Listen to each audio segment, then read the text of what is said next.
Welcome back to Elder Wolf MTG, everyone. Glad that you're with us. We are going to go back and finish opening all of our packs here. I've earned a couple more packs of Thunder Junction as I was just playing around with some standard play last night offline. And yeah, so we'll do that real quick. We're just going to jump right in and see what we open. I'm doing this, well, not only just to open the packs, but I need some more cards to get a couple of more decks that are somewhat competitive in standard. All right, Kellen joins up. We've seen this one before, where this enters the battlefield. You can exile a non-land card with mana value 3 or less from your hand. If you do, then that card becomes plotted. So it kind of puts it for free in essence. And then just the impact or the effect of the enchantment itself is that whenever a legendary creature enters the battlefield under your control, you put a 1/1 counter on each creature that you control. Yeah, so it could definitely be pretty good. All right, let's keep on opening some packs here. Ooh, 2 rares here. Let's see, we have Abrupt Decay, Instant Speed, bonus sheet card here. Cannot be countered, and then you destroy a target non-land permanent with mana value 3 or less. So super versatile card just because it's for non-land permanents, not just for like creatures. And let's see here, we have the Caustic Bronco, 2/2 for 2. It can be saddled for 3, and whenever it attacks, you reveal the top card of your library and put it into your hand. You lose life equal to that card's mana value if it's not saddled. So it still can be a card advantage machine at the cost of life, but if it's a saddled, the opponent loses that much life. So this can get out of control if you don't get rid of this pretty quick. If you're facing this one, yeah. So pretty cool card there. All right, let's go back to the Brothers War. I really enjoyed the Brothers War quite a bit when I played it. Yeah, so we got a lot of first here. Oh, the bonus sheet, Ichor Wellspring, great for sacrifice decks, so that you can draw a card once it leaves the battlefield. And then we get a wild card. I'll take it. All right, next pack of the Brothers War. Let's see here. Oh, what in the world? Grand Spider. Did I get 2 of these? Oh, one is alchemy version, I guess, and then that comes with it. Thran Spider, 2/4 for 3, colorless reach, so pretty good stat line automatically. And then when it enters the battlefield, you and the target opponent each create a tapped Power Stone. Now, noted about Power Stones, they do add colorless mana, but that mana can only be spent to do things, lots of things. But if it's a non-artifact spell, you can't use it to cast that. So this is for abilities or artifact spells. So those type of, so it's kind of limited in its ramp, but still pretty good. And then the spider itself, you can pay 7 at instant speed. You can look at the top 4 cards of your library. You can reveal an artifact card from among them and put it into your hand. So it's a value machine in late game. Gives a little bit of ramp for artifact type decks. Let's see, the Keening Stone. This is 6 mana artifact, and then you can pay 5 and tap it to mill X cards, where X is the number of cards in that player's graveyard. So this starts milling pretty quickly the more that they have in their graveyard. You combine this with other mill effects, this can take them out pretty quick if you have a long game. Yeah, so interesting card if you like the mill decks. I actually do like the mill decks pretty good bit, but it's hard to bring together, and usually they're a little bit slower. Let's see, we have Urza Silex, and all kinds of artifacts here, which makes sense for Brothers War. A 3 mana cost artifact that's legendary, and then you can pay 4, 2 plains and 2 colorless, and tap it to exile this artifact, and then each player chooses 6 lands that they control, and you just destroy every other permanent. You can only activate as a sorcery speed, and then when this thing is put into exile from the battlefield, you can pay 2 additional, so it costs a total for 6 mana if you did that. If you do, research your library for a Planeswalker card and reveal it and put it into your hand. So very much a constructed card. Probably wouldn't really play this much in Limited. I guess it would be a total wipe. But yeah, very much its bone or extra effect is more for constructed play. Okay, let's go to the Alchemy Brothers War. Looks like I have 6 packs of these. Swiftfoot Boots, while very powerful, Lots of people really dislike hexproof, which just basically takes away interaction. I think the ward mechanic has definitely been an improvement where you are limited or you have to pay extra costs to interact with something, but you can still interact with it. Hexproof just makes it where you just can't even really interact with it. But yes, if you have it in your deck, you're of course pleased to have it, but these are pretty powerful. Tomacool Phoenix. Phoenixes, all of them have ways to get back from the graveyard, so it's a 3 mana, 2/2 fly and haste, so pretty good. And then when it dies, this card perpetually gets +2/+2. And then at the beginning of combat on your turn, you can pay that amount where X is its power. So you can keep returning it to the battlefield over time if you have the mana to do so. So pretty powerful card there. All right, let's see what we got here. More rares. Philology Antiquarian. Human Artificer 3/3 for 4 mana, haste, and then when it enters the battlefield, you conjure a duplicate of another target non-token creature or artifact you control into your graveyard, and then that duplicate has Unearth for 2 mana. So yeah, pretty interesting mechanic here that you can bring something back. That's a copy. Runechanter's Pike, equipped creature has first strike and gets +X power, where X is the number of instant and sorcery cards in your graveyard. Yeah, pretty interesting for spells deck. If you can put this on a creature and give it some more power and first strike ability, not bad. 2 equip cost is not too bad.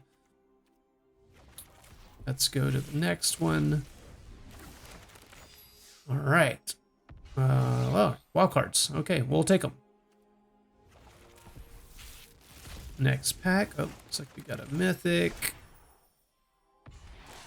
Rusko Clockmaker. 4 mana for 3/3. When he enters the battlefield, you conjure a card named Midnight Clock onto the battlefield, which is a rare, at least an alchemy rare, and that Midnight Clock ramps you for island mana, and then you can pay 3 at instant speed to put an hour counter on the Midnight Clock artifact, and at the beginning of each upkeep, you put another hour counter on it. And when the 12th hour counter is on it, then you shuffle your hand and graveyard into your library and then draw 7 new cards. And then you exile the artifact. The other effect of Rusko is whenever you cast a non-creature spell, you put an hour counter on each permanent you control named Midnight Clock. And then your opponent gets drained for 1 and you gain 1. Yeah, so this is an interesting mechanic just for different ways that you can have hour counters. If you have proliferate as well, you can really ramp this up. So it's an interesting mechanic for sure in alchemy. We have Sundering Titan, 8 colorless mana for a 7/10 golem, and when it enters the battlefield or leaves it, you choose a land of each basic land type and then destroy those lands. That's quite an interesting card there, especially if you have the golem deck.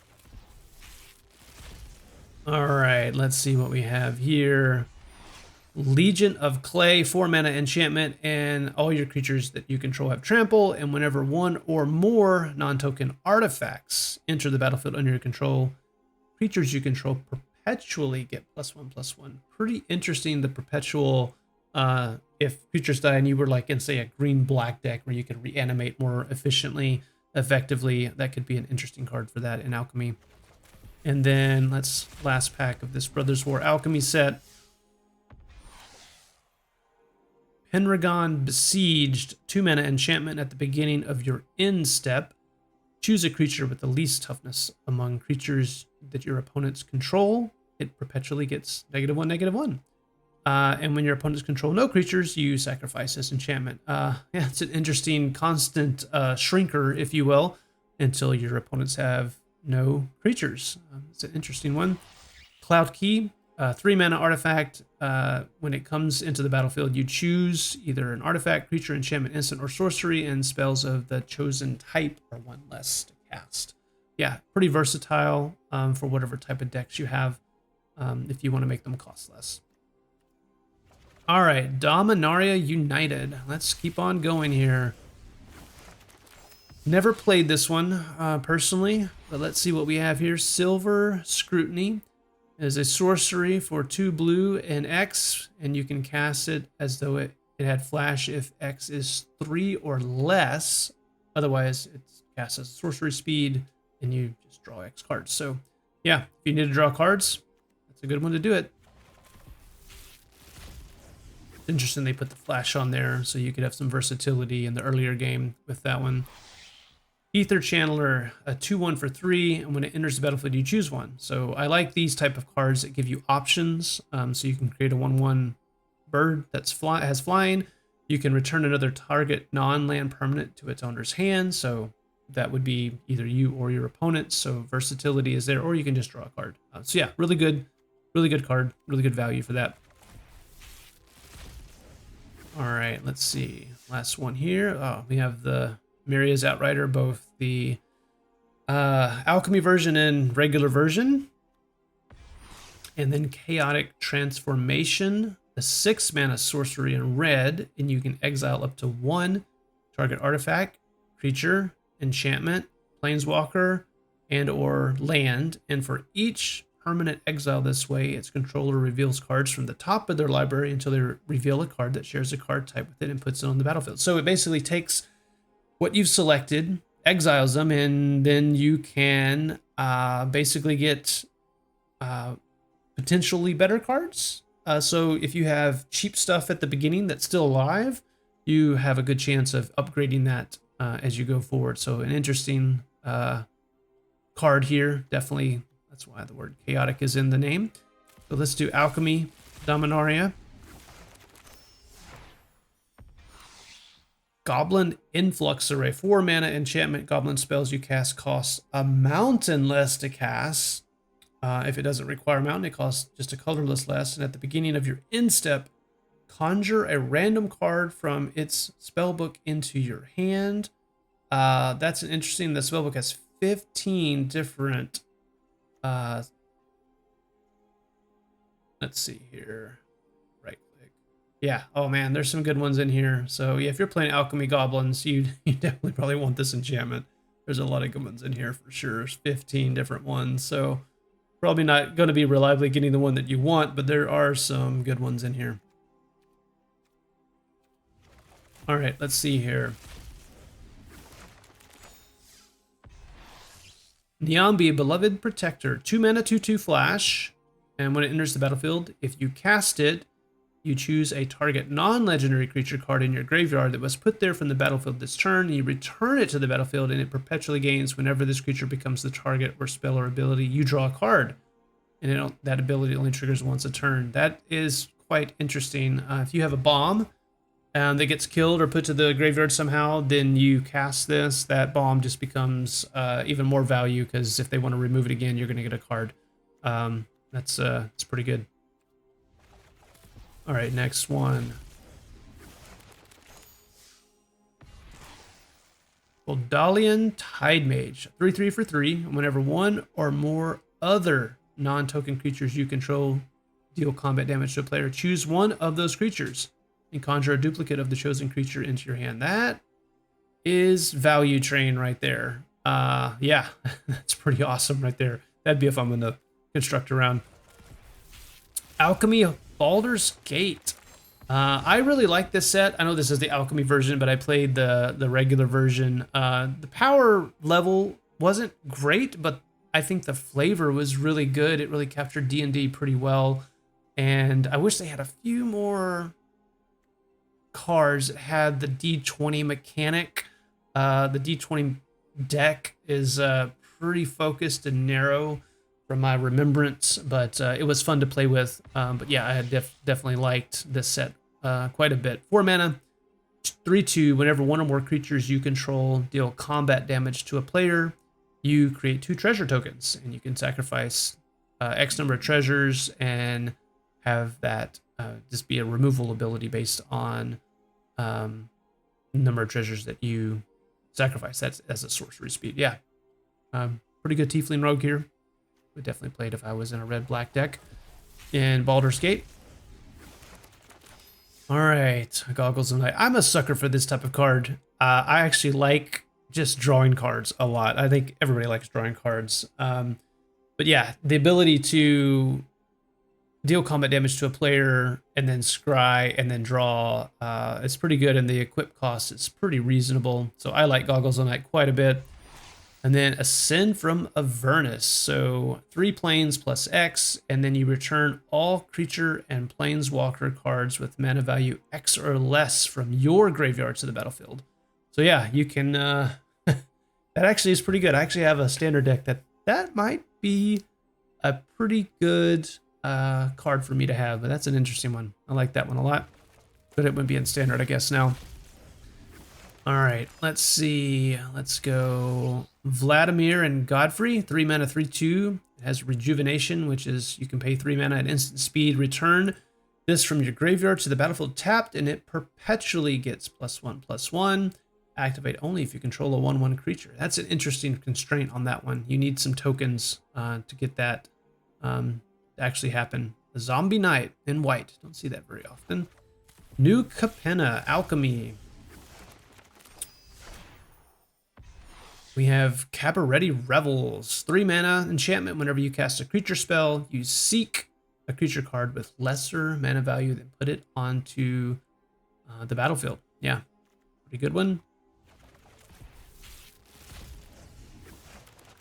All right, let's see here. Loose in the Park. 2 mana Aura. Enchants a land. When it enters the battlefield, you draw a card, and then draft a card from its spell book, which has 15 different cards. I won't go through all of them, and then you can pay 3 colorless instant speed until end of turn. The enchanted land becomes a copy of that exile card, except it's a land in addition. So yeah, that's pretty interesting that you can make that land become a copy, basically, of whatever gets exiled. Pretty interesting card. Let's see what we have coming next. Obscura Polymorphist, a 3 mana 2/2. When it enters the battlefield, exile up to 1 target creature, and its controller seeks a creature.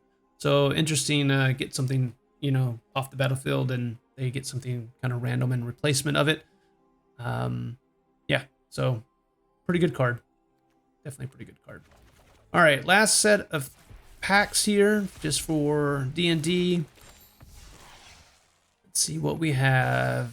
Oswald Fiddlebender, 2 mana 2/2, and you can do Magical Tinkering, which is a plains, and tap this creature, and you sacrifice any artifact, and then you search your library for an artifact card with mana value equal to 1 plus what you sacrificed, and you put it on the battlefield. So this is kind of an artifact upgrader. So you have an artifact base deck. This could be very good to get more value out of it. Never played with that particular card when I played D&D. Most of these other ones I definitely I played with. Tasha's Hideous Laughter. Each opponent exiles cards from the top of their library until that player has exiled cards with total mana value 20 or more. Pretty random on how many cards this hits based on your opponent and their deck, and just the randomness of the order. If you hit tons of lands, you can mill quite a bit. If you hit, 4 or 5 cards that are 4 or 5 mana costs, you're only going to get 4 or 5 cards to get milled. But yeah, it's an interesting sorcery. You could couple this in a modern or historic deck to be some interesting effects with something like this, with recast and flashback like effects on cards. You could do some interesting things for milling. Okay, last pack, and then we're going to stop the video. And we get Delina Wild Mage, 4 mana 3/2, and whenever Delina attacks, you choose a target creature you control and then roll that d20. And if you hit the first 14 numbers, you create a tapped and attacking token that's a copy of the creature. And then at the end of combat, you exile it. And then you create one of those tokens if you hit the top 6 numbers, and then you can roll again. So if you roll well, this thing can absolutely go off. It's a fun card to play with. I played with it when I was playing this set. Okay.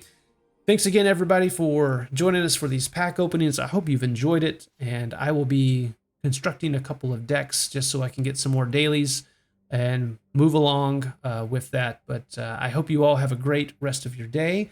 Like and subscribe if you like the content. That really helps me out quite a bit. And until next time,